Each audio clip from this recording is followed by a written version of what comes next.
Hello everybody. I'm going to do a Facebook live stream tonight.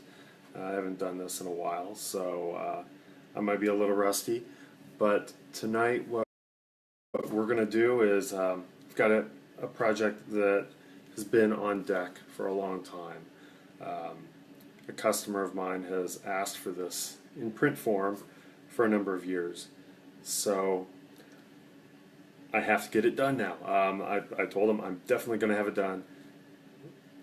I'm just doing it. So I did the line work last night. Tonight I'm going to start doing some of the colors. I'm going to try and apply as many colors as possible tonight. If I don't get it finished tonight, I'll finish up tomorrow. But I'm gonna show you the whole process that I go through when I make these.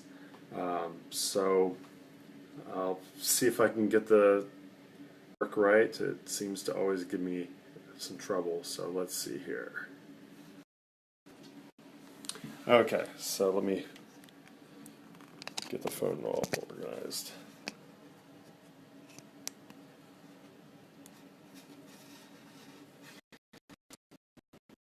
Okay, bear with me, I need to get some equipment.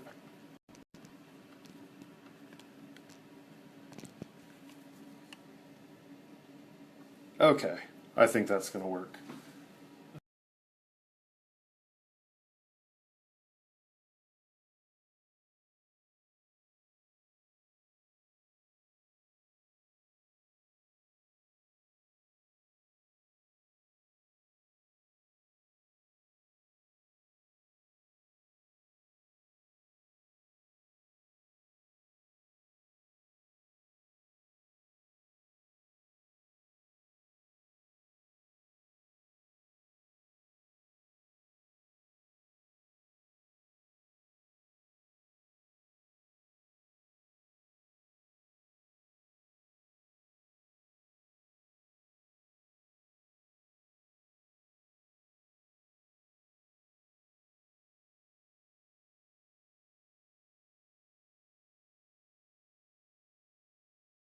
To have a Stephen Amell look. So I found this reference photo I really liked. I gave him more of the classic goatee. So I created the image from that, I drew it, and my process when I do these is I like to create interesting shape, look like a photorealistic rendering. I don't ink the shadows. I just keep one, almost like a framework, like just all outline, and just create interesting shapes. It's an abstraction, pretty much. So I'll work that way. Once I have the line work done, then there's a new process. I used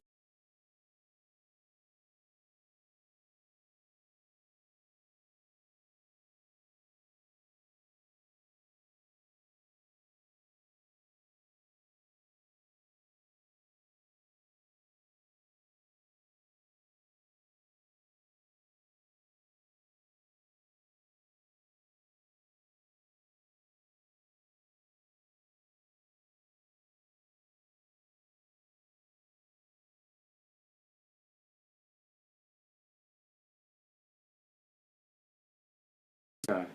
Can you all hear me? Looks like it's working right now. Okay, so got the line work. Now what I do is I work up these color comps. I use Procreate on my tablet, and here's an example of the Superman. I made this color comp in Procreate, and I did the same thing with Green Arrow. So this is the Green Arrow color comp. I worked on this today at work.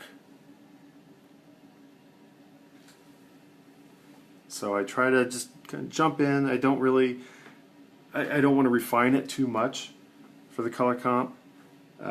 It's just pretty generic. Gives me an idea of where I'm going with it. just a guide. I don't even have to follow this guide. I probably won't. There'll be certain areas that I'll come up with a better solution. So, like I said, this is just a starting point. To give you an idea, the Aquaman that I did, this is the color comp I did of the Aquaman. I'm sure you've all seen the Aquaman painting I put up on Saturday. It doesn't look anything like this, because when I started with this, I didn't want to develop it too far because I wanted to have a little bit of freedom. But it kind of gave me a starting point. So that's really what the color comp is for me. When I work, I just want to have a starting point.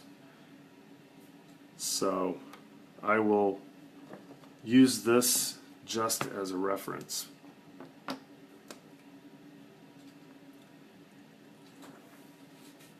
So I usually just find one spot, begin there, I'll do this. So first, let me go over the tools. That would be helpful. So this is the brush that I use. A lot of people have asked me, what tools do you use? So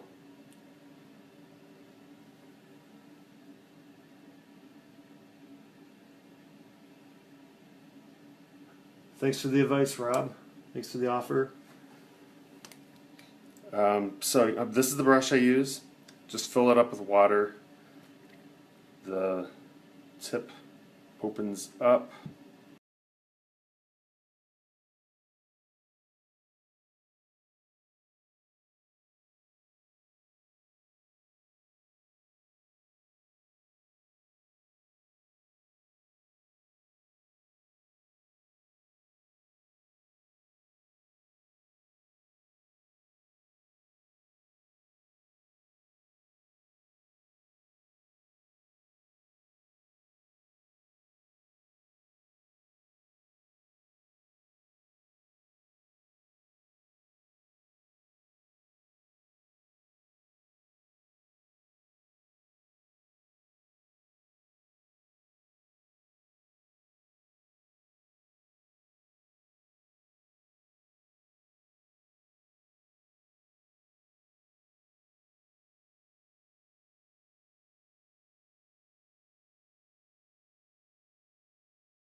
These small references, I blow them up, draw them at 18 by 24.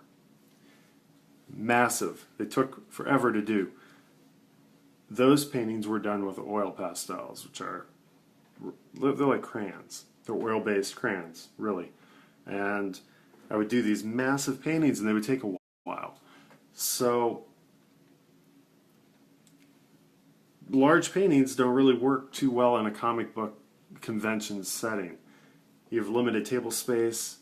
Really don't want to devote a whole table to one print book filled with $300, $400 paintings, which is what I would sell those for. It used up all of my space, and the chances of selling one of those paintings at a Comic-Con are really slim. So I had to rethink everything, and I wanted to be able to produce these a little bit quicker, and quicker and smaller means that I can have a more affordable price on them so people would be able to buy them. So I decided to try doing watercolors. The watercolors work tremendously. So I can work small like this, and when I scan it in, I'll scan it at 600 dpi. It allows me to blow it up massive. That's, if you look at the prints I make, the images are 11 by 17. You couldn't tell that they were 5 by 7 paintings. People are amazed when I show them my little 5 by 7 book with all the original paintings. So that's what I do now. I do them at 5 by 7 and blow them up. So that's what this is. This is a 5 by 7 painting. So let's go ahead and get to work on this. So to start out, the background, I like to do lay a lot of water down, because then I'm going to drop the paint and just let it bleed out. I need more than that.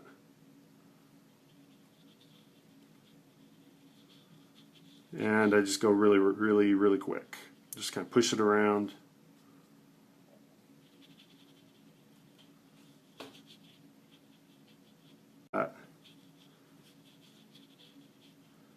And let the water do its thing. Now this is the color I had. That's close. I'm building the color that I have on my color comp. I actually need a little bit of a darker brown to blend in with that.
You're getting all these little shapes, a lot of crevices.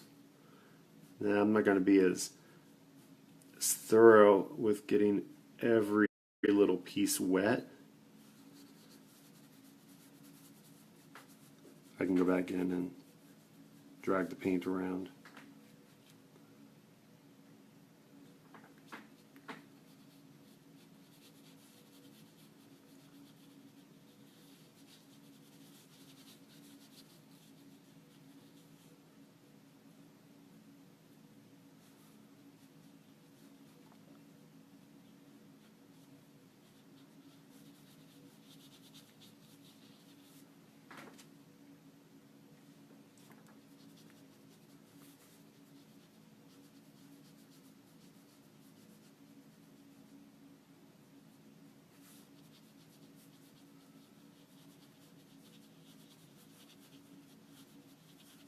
So the reason I'm doing this video is a lot of people have asked what my process is.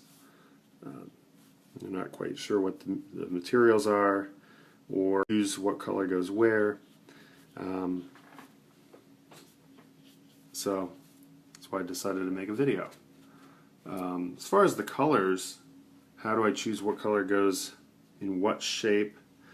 Just kind of feel it out. It's compared to jazz, where it's just all improv. That's part of the reason why I'm gonna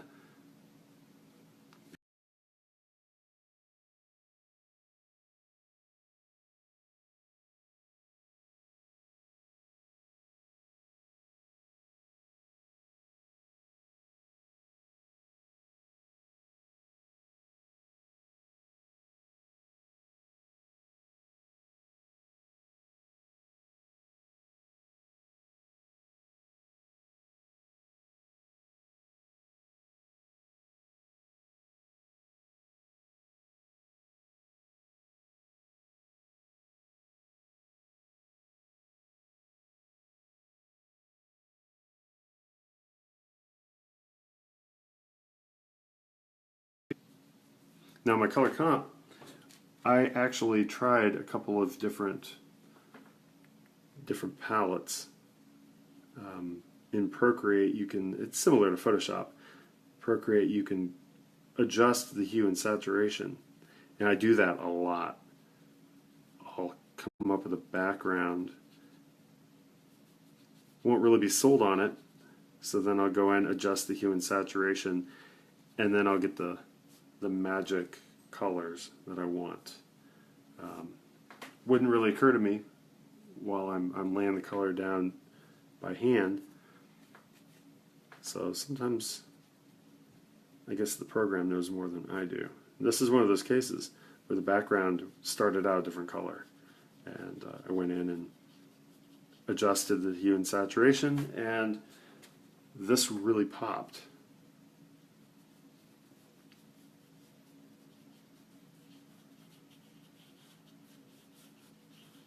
So now I'm just dragging the paint out. I'm dragging the pigment. The further I drag it, the more water mixes and the more subtle it becomes. So I end up with a nice transition.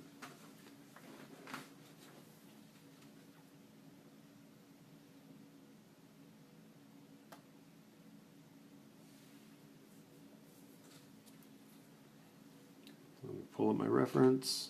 Problem with the iPad is it keeps shutting down.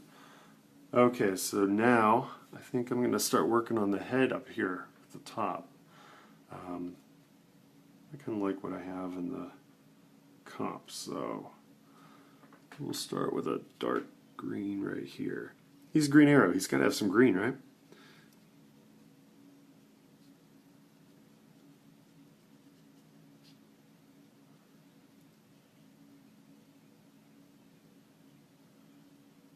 So I'm going to have it go from a dark green here to get a little bit lighter, a little bit of yellow here.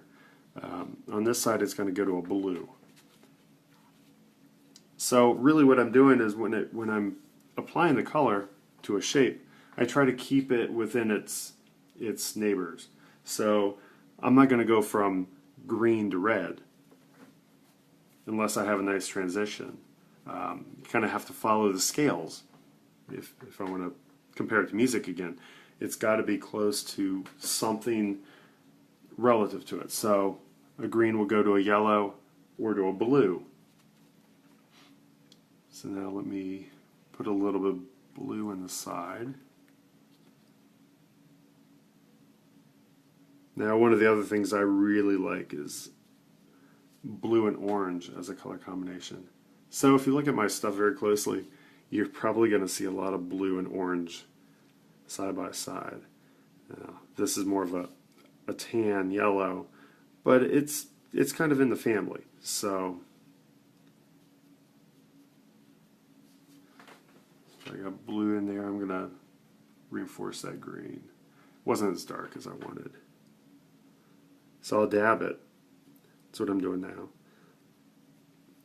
I'll dab it, and the water just allows it to bleed into the other color, and then I get a nice blend.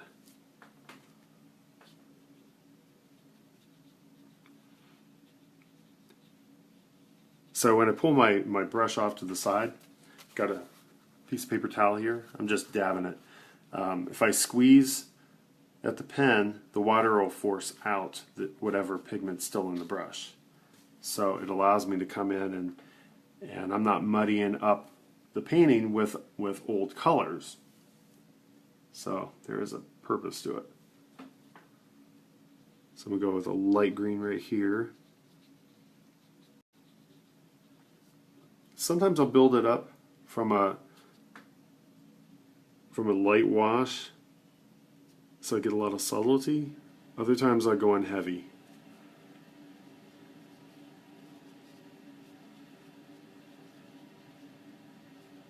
So up at the top, I'm going to go in a little heavier with a real light yellow.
with a lot of lines, like the Aquaman is a perfect example because there were a lot of intricate details.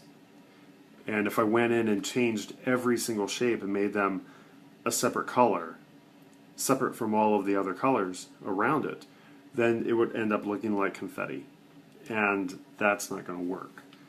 So, an example like this, I will carry the same color through because visually it becomes less busy.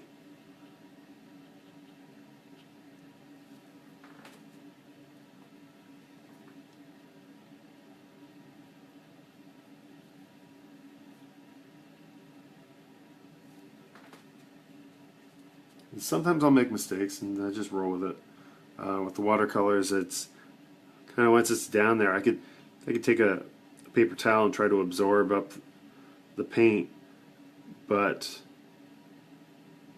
I don't do that. I just look at it as probably something trying to intervene to improve the painting. And I just work with it. Okay, I'm going to finish this shape while I'm at it.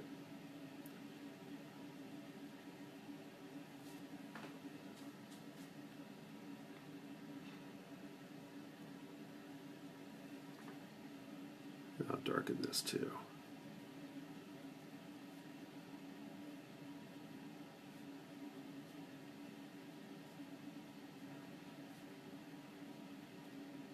Now when I'm doing a shape like this, I'm kind of looking at it two ways.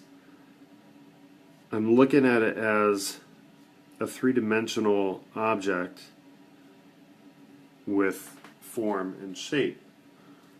But I'm also looking at it as a two-dimensional abstract shape. So in this case, I'm thinking the light might be coming from this side. So the hood would actually kind of curve and then come back up. If you follow the line, it's kind of creating that form. So applying a darker green here, the darker value here, implies this is a shadow. So doing that allows it a little bit more shape and helps with the viewer being able to determine what that element is. And obviously that's a hood. So while I do try to abstract it, I don't abstract it so much that it's unrecognizable.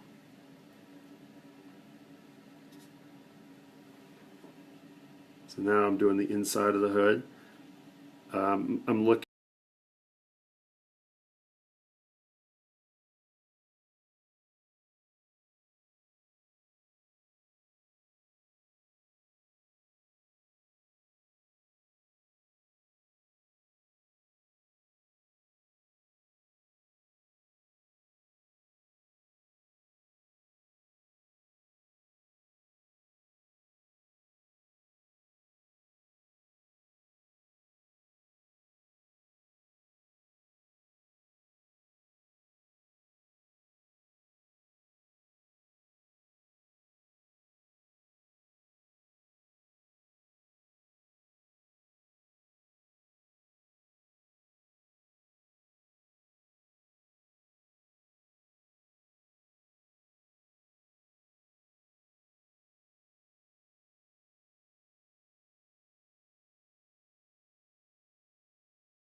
If I went with the green, then it wouldn't be as interesting, in my opinion. So if I go with the purple, I'll blend it with green. I'm going to bring some green up here. It's going to be more of a black, really. It'll be a subtle green. It'll be mostly black. I'll carry this down. And then that shape goes right into his beard. I don't look at every contour. So his face, really, the edge of his face would be right here on the side of his eye and above his cheekbone. But by removing that allows me to create more of a graphic element here. And then this goes right into his beard. So that is, it's just more abstraction.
Green in the background. And then if I put green on Oliver Queen, the whole thing would just be a mass of green. You wouldn't be able to really determine who he is. He wouldn't pop out. He really has to have some chromatic contrast. So that's why I went with that a brownish tan. And I think it works a lot better. So now let's add a little bit of black up here.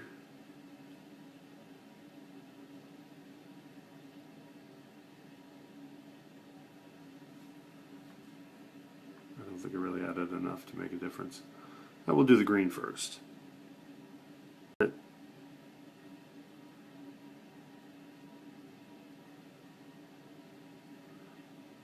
Yeah, that's what I want.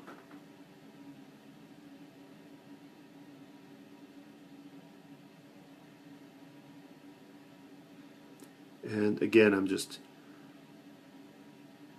pulling the pigment into the lighter value, which is that purple.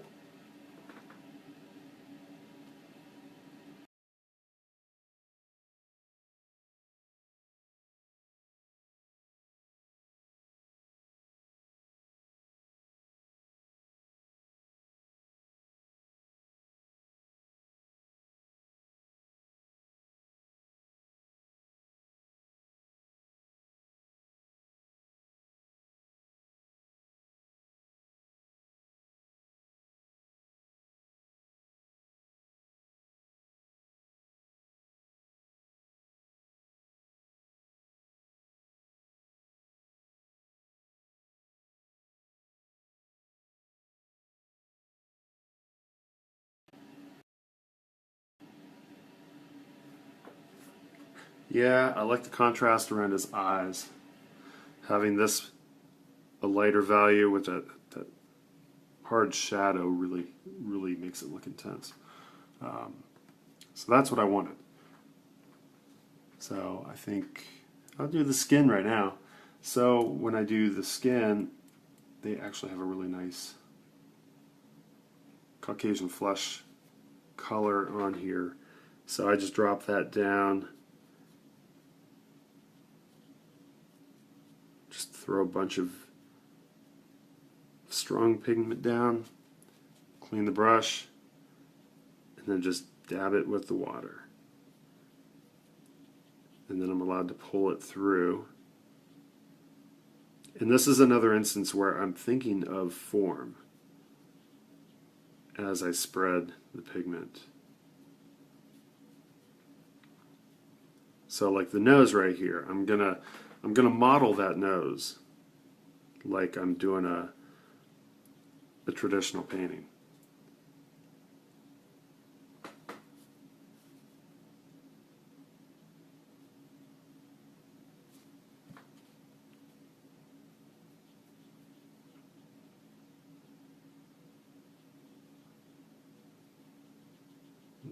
through.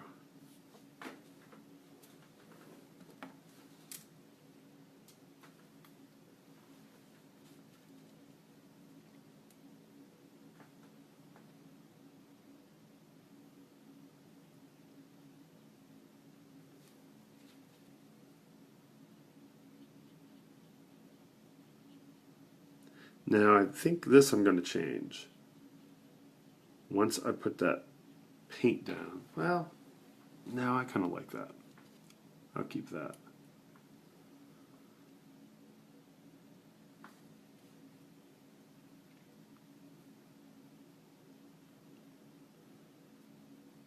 So I've added this painting to my Store Envy page already. I've created a listing, and I just have the line art showing at this point.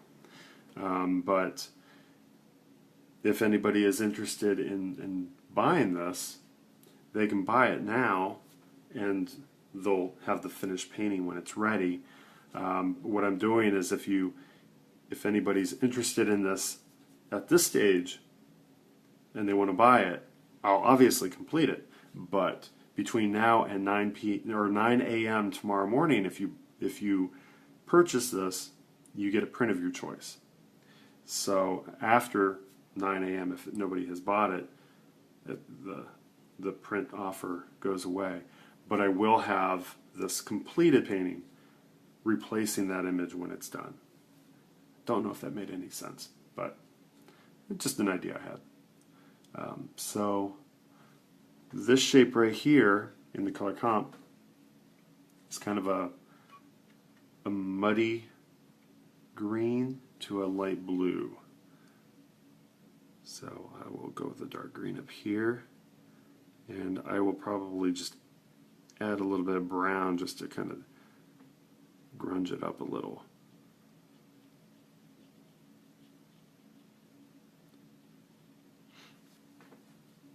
I didn't specify when I started working on this that I'm not actually using watercolor paper. This is just Bristol board.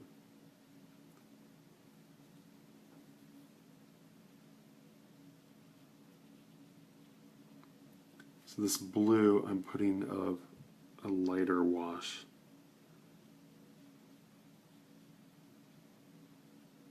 Because I want a lot of the white to shine through.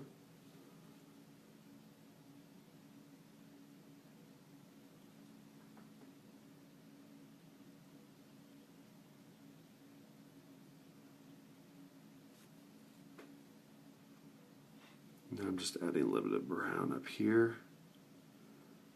And what it's doing is it's cutting down that chroma. It's making it a little less vibrant, which is what I want.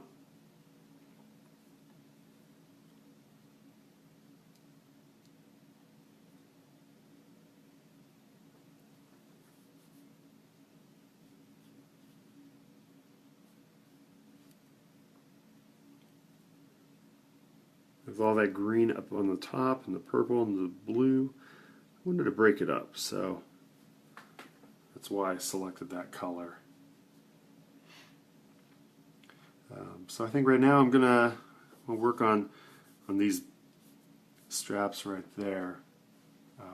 Holds his shells. I'm gonna carry the brown, that kind of that reddish brown I have up here. I'm going to carry that through here, in this shape and this shape. And then I have a little bit of it down here because I'm trying to create some balance with all of the color.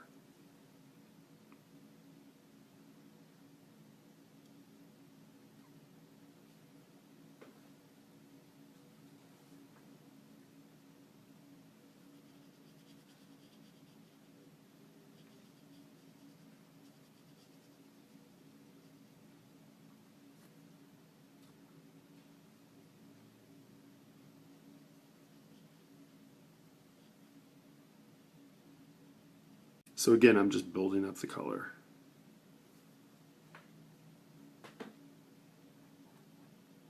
actually want to make that a little redder. So let's add some of this right here.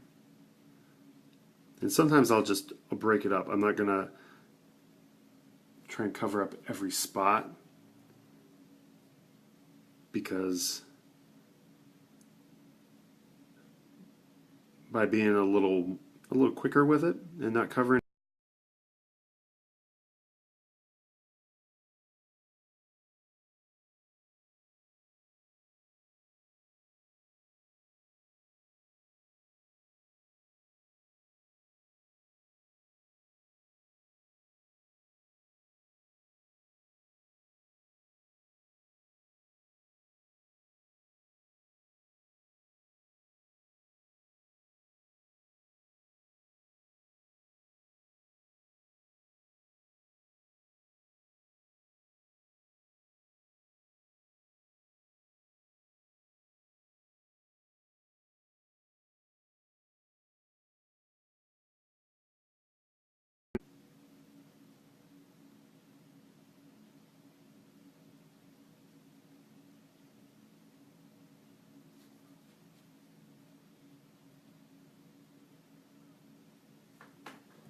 I'm going to build that up a little bit after it dries.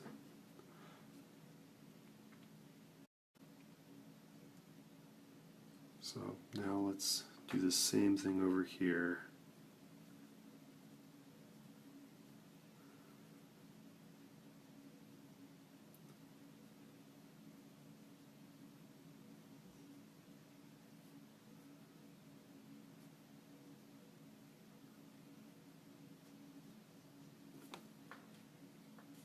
Clean my brush so I don't have any pigment, and I can drag this pigment that's on the board and drag that down and have a nice transition.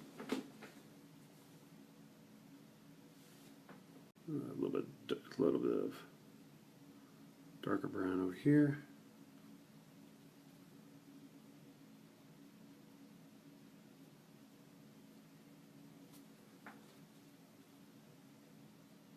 Maybe I should get a separate camera just showing the paints so you can see what paints I'm choosing.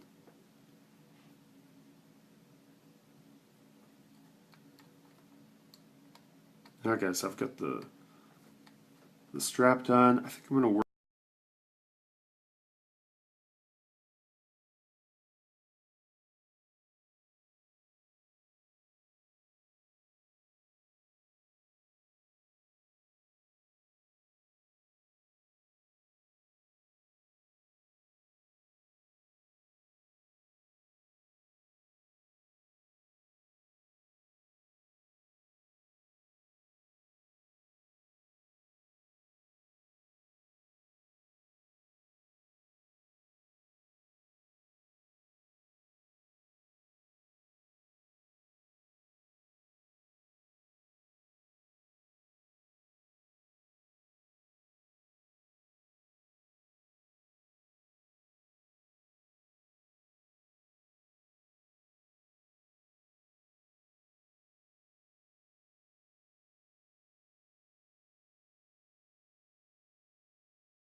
The last one.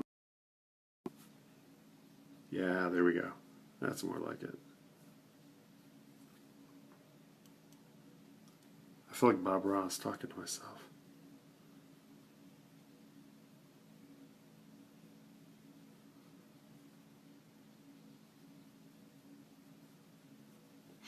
That's more like it. I think I might not carry that reddish purple into the other side. I kind of like that the way it is. So I'm going to bring this down here too. Now, one of the things I do when I'm applying the color, I will put the reference away because I don't want to, the photo reference that I did the drawing from, I don't want to try and be too faithful to that. I want to kind of do my own thing, and sometimes what that means is, like with his costume, I'm sure there are aspects of this that are a little bit lighter, the value of this might be different than this. I like to kind of do my own things, so I'll put the photo reference up and then just kind of make my own rules. I think if I was looking at the photo reference while doing this stage, it would look a little too faithful to the reference.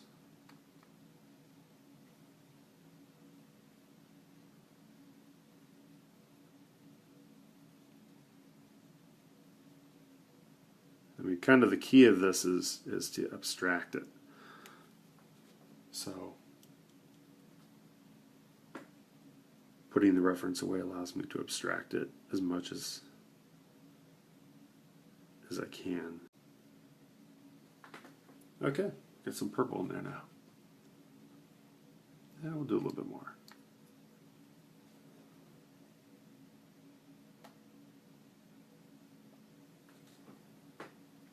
Do right here.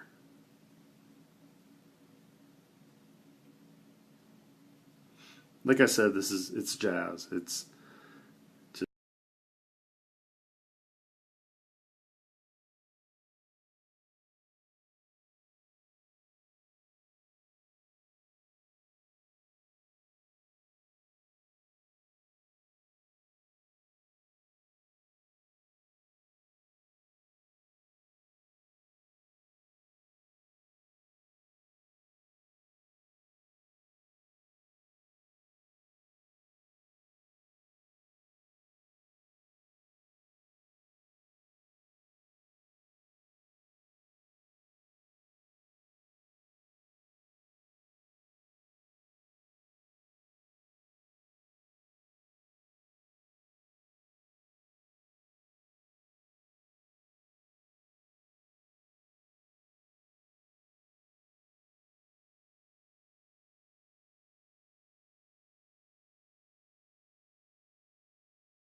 we'll do a little bit of blue here.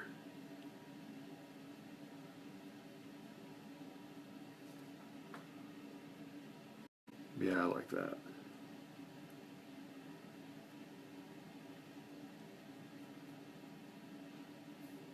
A lot of the subtle changes in color are hard to pick up with the scanner. So if you look at the originals and you compare the originals to the prints, the technology is fantastic, but it just cannot pick up everything.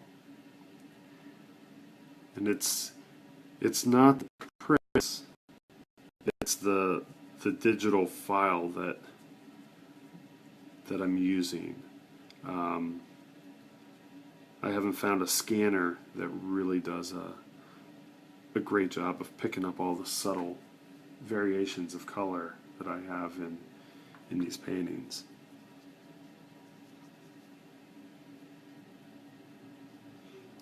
So I didn't finish his face yet, but I'll get back to it. I bounce around a lot.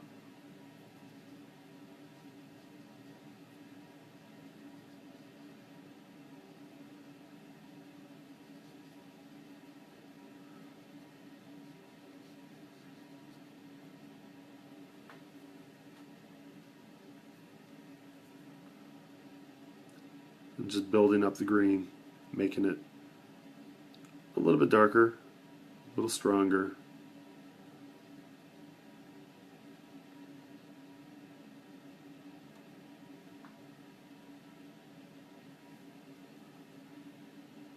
And I think I'll put a little blue up here.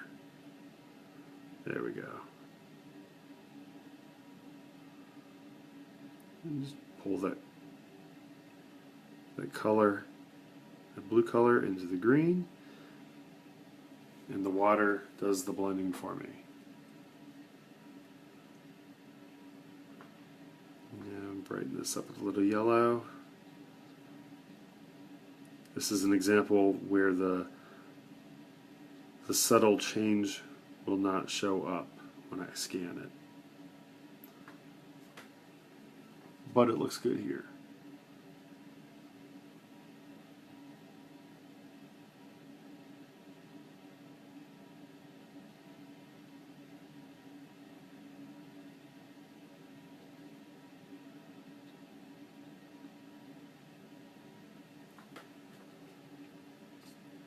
Now I'm just building it up, just adding a little bit of color, spread it, clean the brush, add a little bit more color, spread it and clean the brush.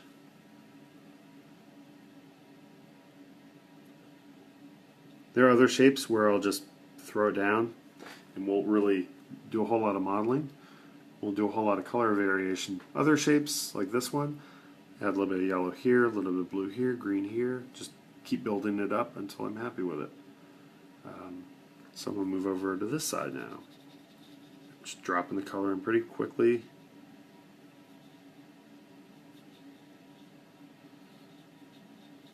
And like on the other shape, I'm going to build it up.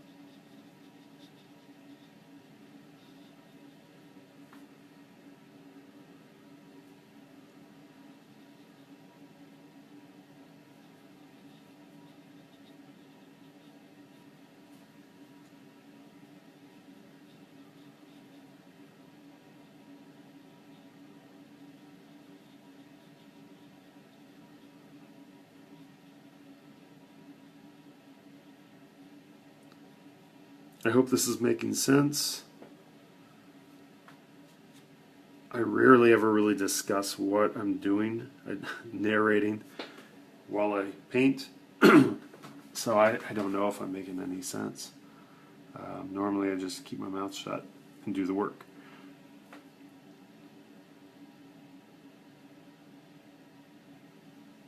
And I'm usually kind of doing this privately as well. I did you probably have seen, I shared it all over the place, but I got to participate in a drink and draw over the weekend, and it was the first time I had ever tried doing a painting like this at a drink and draw, and it was kind of nerve-wracking, partly because I'm not used to having people around me while I'm doing these, so I couldn't really focus as much as I'm used to, but it worked. So part of that is why I'm doing this tonight, because I could pull it off. I was able to do it, so I thought maybe would be of some interest to somebody.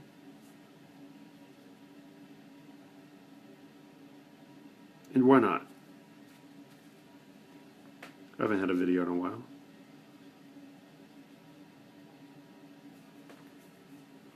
And I gotta do the work anyway. These paintings are fun. I really enjoy doing these paintings. They don't really feel like work to me.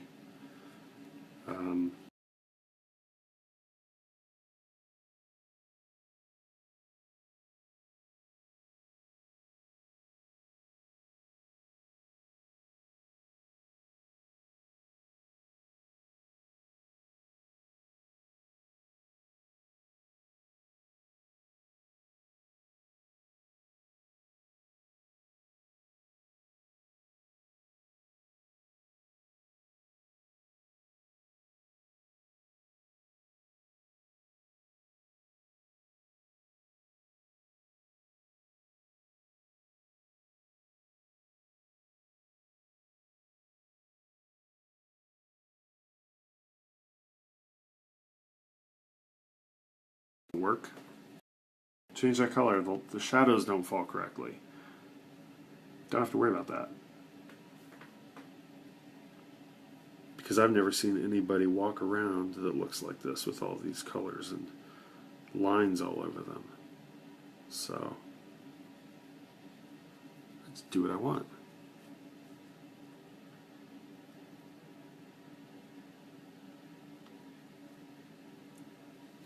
So I got a nice dark green there. I'm going to build this to a lighter green like I have throughout the painting already. And I'm going to stick with the same color scheme on this. It's going to be the green to that light blue that I have here, not really there. Okay, these two spots.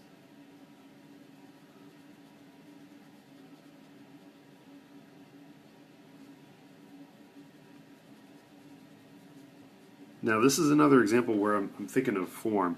So I'm looking at the lights kind of coming down from the top. So I'm keeping these light because I'm imagining he's got a muscular chest. So this part is going to stick out. And by his abs, as the suit goes lower down through the abs to the waist, this is going to protrude a little bit more. So that's going to pick up a little bit of light. Thanks, Phil.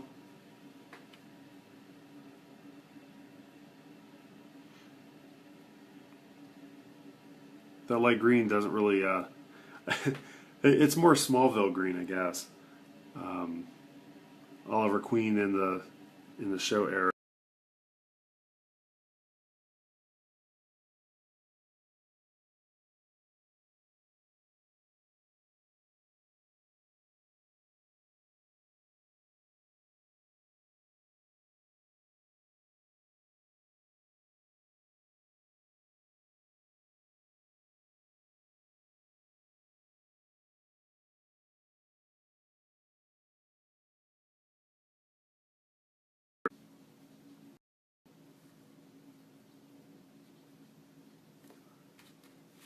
So just cleaning the brush, drag the pigment, let the water do the blending.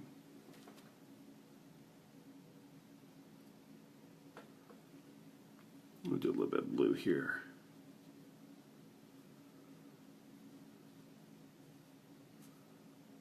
And build it up a little bit more.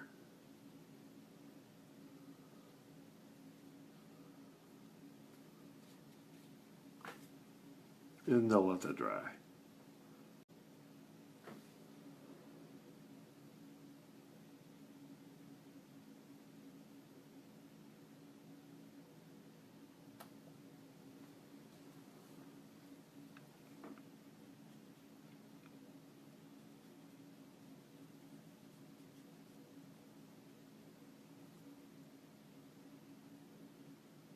So this shape is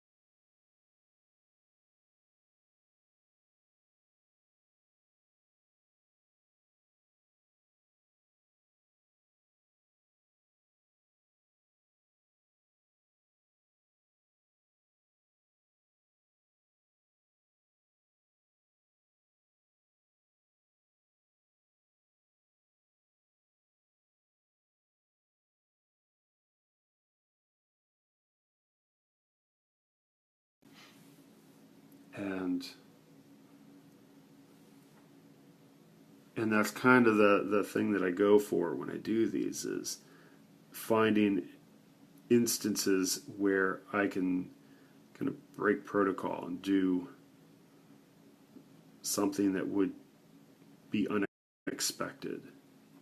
That's a good example of just changing it to make it a little bit more interesting.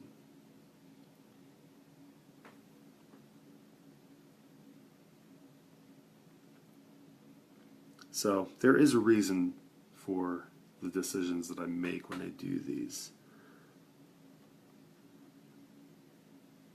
Not saying that they're the best decisions, but there's a reason for everything.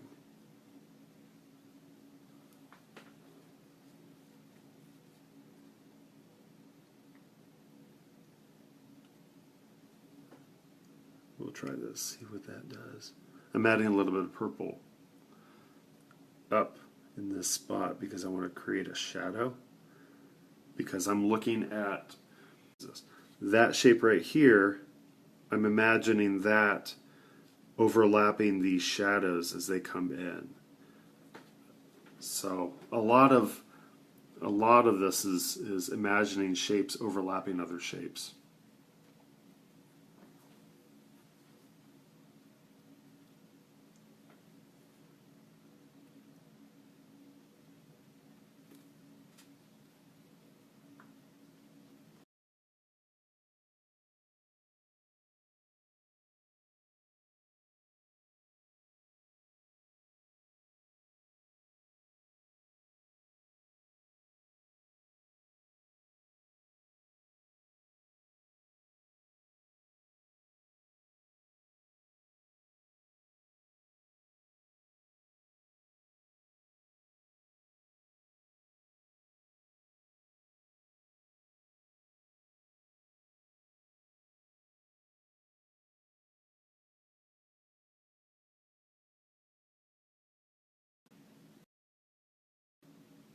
A number of the paintings that I've done, if you look closely, you'll see, as I've done right here, where I break the shape and directly bring the background into it.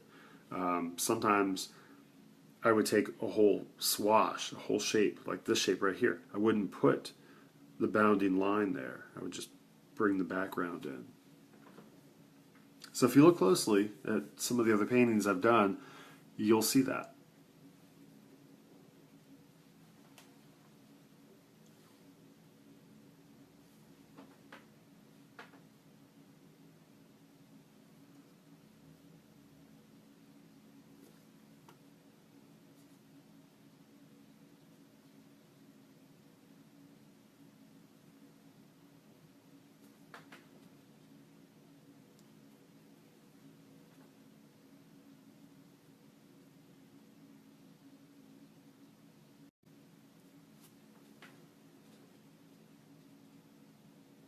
Yeah, we'll go back to the green now. We'll add that here.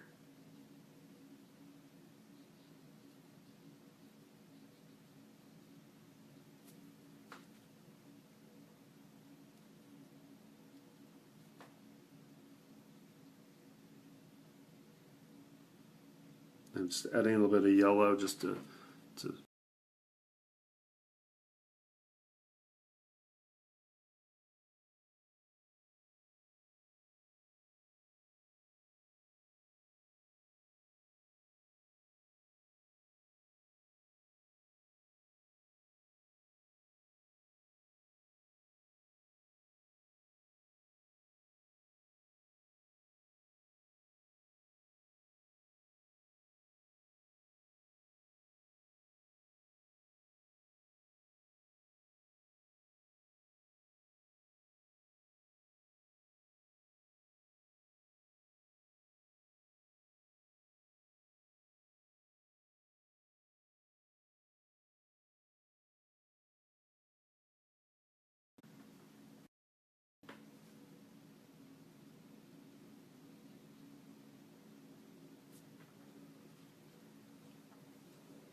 technical difficulties.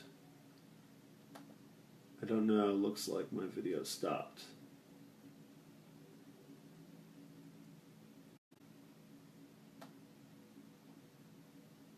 Let's see.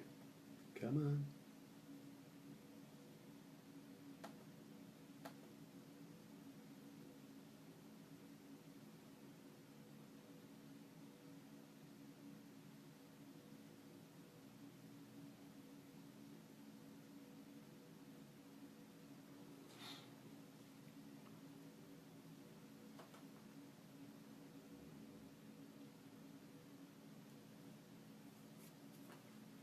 Alright, still with me? Come on, Facebook. Looks like it's stuck.